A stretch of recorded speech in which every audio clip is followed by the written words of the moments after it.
Driver, गाड़ी दूसरे रास्ते पर मोड़ लें, यहाँ से रैली निकलने वाली है।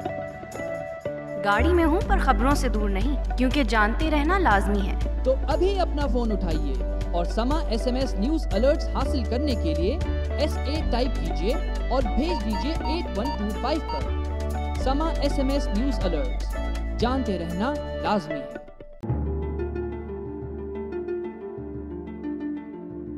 अम्मी, अब आप ही बताएं, हमारे ख़ानदान में ये किसी से मिले नहीं हैं। अगर मैं सबको बारी बारी दावत दे के घर पे बुलाना चाहती हूँ तो इसमें क्या बुराई है? भाई बारी बारी सबको बुलाने से बेहतर नहीं है कि एक ही बारी सबको बुला लिया जाए? नहीं, इस तरह आपका तारुफ सबसे सही तरीके से नहीं होगा और फिर आप वापस भी जल्दी चले जाएंगे। और वैसे भी बेटा, बहुत सारे खानदान के लोग पूछ चुके हैं तुम्हारे बारे में, एक बार मिल ही लो। आंटी, मैं तो सिर्फ वक्त बचाने की बात कर रहा था। और पैसा भी।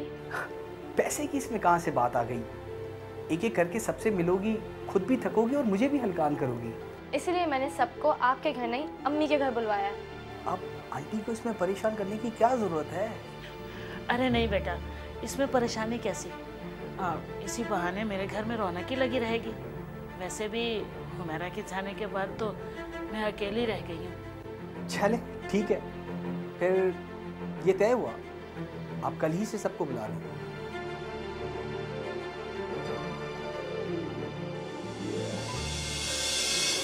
कहाँ खो गए आप? कहीं नहीं।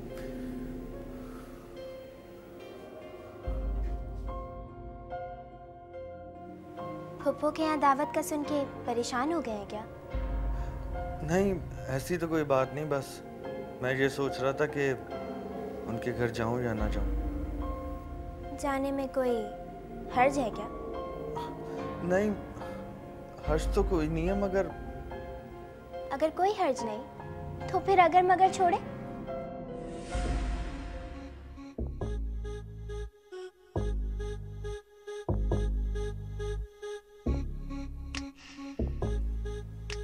जावेद से मिलकर अच्छा लगा था। वो एक अच्छा इंसान था, मगर जिस बात ने मुझे परेशान किया वो हुमैरा का मुझे इस तरह देखना था।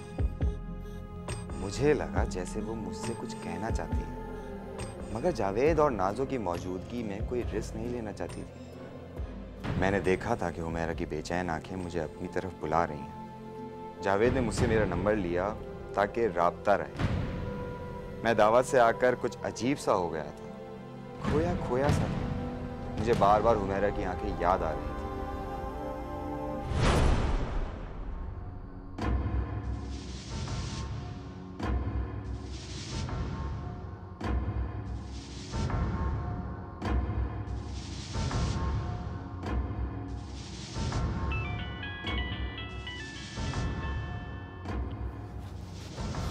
हेलो। हेलो खावर, कैसे हो?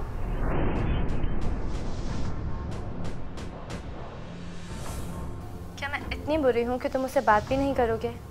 एक्चुअली ये बात नहीं है, मैं तुम्हें एक्सपेक्ट नहीं कर रहा था।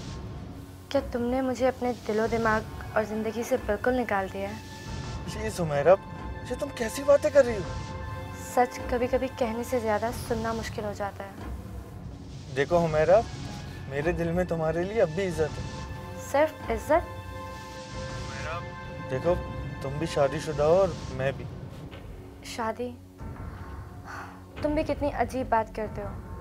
एक शख्स जिसके साथ जिंदगी भर साथ निभाने का वादा किया, वक्त बिताया, वो कुछ नहीं, और एक वो शख्स जिसने सिर्फ 3 बोल बोल दिए, वो सब कुछ हो गया।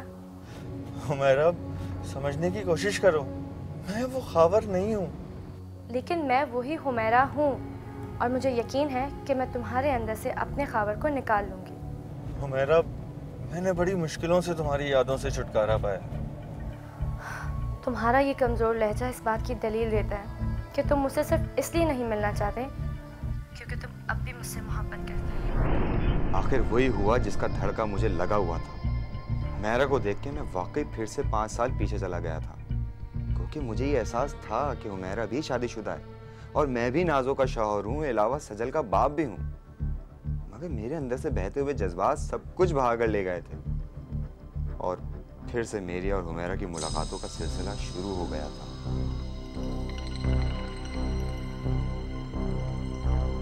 खावर, तुम अगर चाहो तो मैं अब भी तुम्हारी हो सकती हूँ। तुम जानती हो नाजो है, सजल है, मैं उन्हें छोड़ नहीं सकता।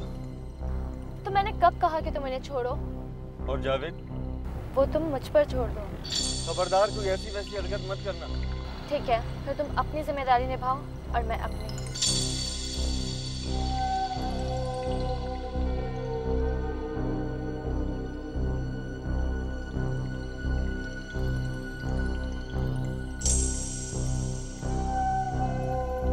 मेरी इतनी ज़्यादा मसरूफियात नाज़ो को एक आंख नहीं भा रही थी, इसलिए उसने एक रोज़ मुझसे पूछ ही लिया। शायद उसे भी अंदाज़ा हो चुका था। एक बात पूछूं आपसे? मैं खुद ही तुम्हें सब कुछ बता देता, मगर वादा करें गलत बयानी नहीं करेंगे। तुम्हें अब तक अंदाजा नहीं हुआ मेरा कि मैं झूठ नहीं बोलता? इंसान कभी कभी अपनी कोताहियों को छुपाने के लिए झूठ का सहारा ले लेता है। मेरी गलती नहीं है, हुमैरा मुझसे शादी करना चाह रही है। मैंने तो उसको समझाया कि मेरी बीवी बच्चे मुझे बहुत अजीज हैं और मैं उन्हें नहीं छोड़ सकता। फिर वो फिर भी यही चाहती है। आप उससे मिलना छोड़ क्यों नहीं देते? मैं वादा तो नहीं करता, लेकिन कोशिश जरूर करूंगा।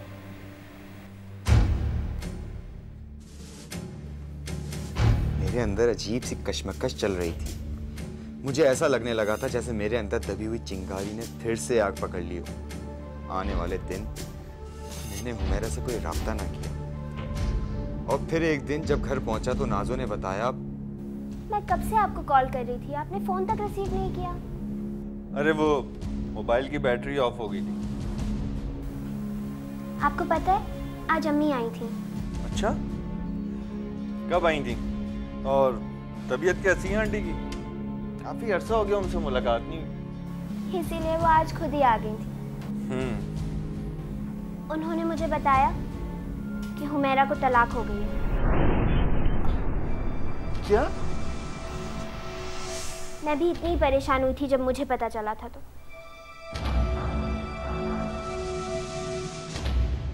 मुझे वो रात काटनी मुश्किल हो गई थी। मेरी समझ में नहीं आ रहा था कि आखिर ये अचानक हुआ क्या है, क्योंकि जावेद से मैं मिला था, वो मुझे माकूल आदमी लगा था। मैं सुबह उठकर ऑफिस गया और वहां से फोन किया। हाँ, मगर कैसे? ये सब कैसे हो सकता है? मैंने कहा था ना कि तुम अपनी जिम्मेदारी निभाओ और मैं अपनी। तो मैंने अपनी जिम्मेदारी निभा दी है, अब तुम्हारी बारी। मैं तुम्हारी बात समझा नहीं। तुम्हें यह एतराज था ना कि जावेद मेरा शौहर है, तो मैंने ये दाग भी मिटा दिया। अरे पर मैंने ये कब कहा था कि उससे तलाक ले लो? तुमने नहीं कहा था, मगर मैं तुम्हारे दिल की बात समझ सकती हूँ, और अब तुम्हें भी मेरे दिल की बात समझनी होगी। उसे जैसे जिद हो गई थी कि मैं उससे शादी करूं। मैं तंग आ चुका था, घर पर भी मेरा दिल नहीं लगता था।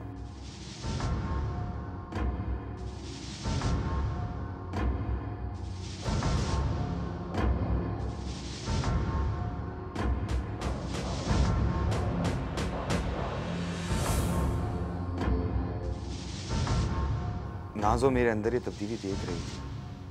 वो बहुत ज्यादा मोहब्बत करने वाली और ख्याल रखने वाली थी। एक बात कहूँ मैं आपसे? हाँ कहो। आप हुमैरा से शादी कर लीजिए। क्या? ये तुम क्या कह रही हो? सही कह रही हूँ खाविर। आखिर मैं आपको कब तक रोक सकती हूँ? ये तो आपकी अच्छाई है कि आप झूठ नहीं बोलते, इसलिए मैं चाहती हूँ कि आपकी इस उलझन और परेशानी को मैं खत्म कर दूँ। तुम जानती हो कि तुम क्या कह रही हो? हाँ, मैं जानती हूँ मैं क्या कह रही हूँ। कम से कम इससे इन दोनों खानदानों को थोड़ा तो सहारा मिलेगा, 2 घर बच जाएंगे। जब मैंने उसे समझाया कि शायद इसी तरह 2 घर बर्बाद होने से बच जाएं, तब वो राजी हो गया और सादगी से निकाह करके हुमैरा को भी उसी घर में ले आया था।